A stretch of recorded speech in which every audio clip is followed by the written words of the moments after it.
This is my office. At least it was my office, and before that, it was a chicken coop. Not my chickens, the previous owners. And because I know you're gonna ask, why didn't we keep it as a chicken coop for chickens? Because clearly everybody wants chickens. We just didn't want it at the end of our driveway.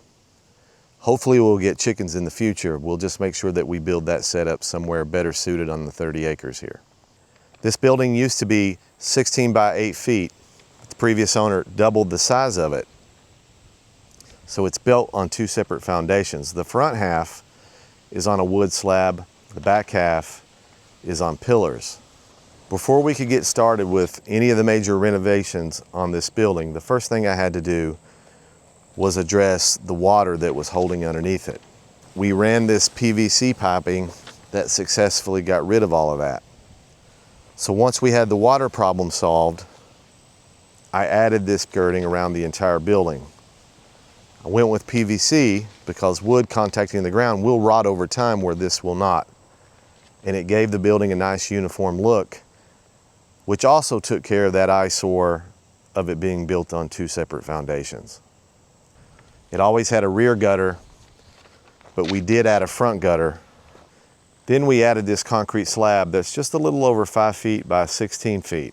One of the lessons I learned the hard way is that you cannot let concrete work like this get away from you. I poured 3 separate slabs on that day and didn't quite have enough help, so this one kind of got away from us. So there's a bird bath here just to the right of this step that you'll see whenever it rains. It pulls a little bit of water.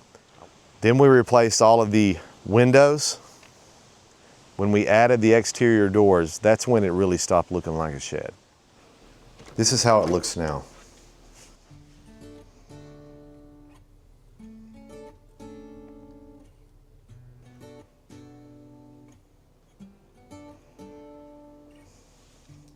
First thing I had to do was demo all of the stuff that was particular to the chickens. The roost bars, lamps, fans, chicken lighting, all of that had to come out first. Then I had to add quite a bit of framing to bring this up to standard on the exterior walls. There was already electrical that came here to the northwest corner. So I routed for 8 outlets, can lighting, a ceiling fan, and this 120 volt mini split. R13 insulation in every bay, drywall, tape, mud, paint. Before I could install the LVP flooring, I had to take care of a small dip in the back southwest corner by using some self-leveler. The exterior renovation I spread over the course of a month, but when it came to the interior, I really challenged myself to finish this project from start to finish in 2 weeks. And while I was on timeline for that, our first granddaughter was born in the middle, so it ended up taking me closer to a full month. All of the labor was mine. The only thing that I contracted out was the installation of this mini split. It's the second one I've ever installed. I hung the cassette, hung the compressor on the exterior wall, ran all the electrical, and got a family friend who's an HVAC guy to turn it on. It's been running perfect for 2 years. Money well spent. I didn't keep every receipt, but my all-in cost was somewhere close to $6,300. Now, as I said, the first use for this building after renovation was an office, and I worked out here for about a year. But then I ended up moving my office to my basement. These Michigan winters can be rough, so tracking across the driveway out here, not ideal. It's currently serving as a lounge for when we have guests. My wife has threatened a few times that she may convert it to a she shed, or we may even convert it to a cabin for overflow staying when we have guests. I've got another building like this on the property that I'll show you at a future date, but my goal with both has been to overhaul them before the weather does real damage, and then figure out what the job will be later for it.